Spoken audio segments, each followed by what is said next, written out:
శబరిమల కేరళలోని శబరిమల అయ్యప్ప ఆలయానికి అయ్యప్ప భక్తుల తాకిడి రోజురోజుకు పెరుగుతుంది. అనూహ్యంగా ఏర్పడిన రద్దీ దృష్ట్యా ట్రావెన్కోర్ దేవస్థానం బోర్డు అప్రమత్తమైంది. మకరజ్యోతి దర్శనానికి భక్తులకు ఇబ్బంది కలగకుండా ఉండేందుకు ట్రావెన్కోర్ దేవస్థానం బోర్డు కీలక నిర్ణయం తీసుకుంది. జనవరి 10వ తేదీ నుంచి స్పాట్ బుకింగ్స్ ను రద్దు చేస్తున్నట్లు ప్రకటించింది. మకరజ్యోతి దర్శనానికి భక్తులు భారీగా వస్తారని, అందుకే స్పాట్ బుకింగ్స్ ను రద్దు చేస్తున్నట్లు స్పష్టం చేసింది.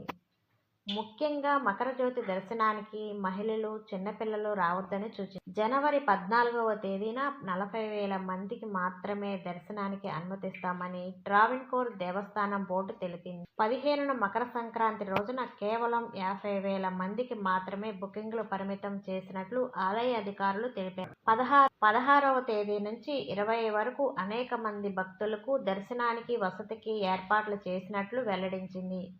ఈ రోజు అయ్యప్పను దర్శించుకునేందుకు శబరిమల ఆలయానికి భక్తులు పోటెత్తుతారు. స్వామి దర్శనానికి 15 గంటల సమయం పడుతుంది. నవంబర్ 17 నుంచి డిసెంబర్ 27 వరకు 32 లక్షల మంది భక్తులు స్వామిని దర్శించుకోగా 241 కోట్ల మేర ఆదాయం వచ్చినట్లు ట్రావెన్కోర్ దేవస్థానం బోర్డు తెలిపింది.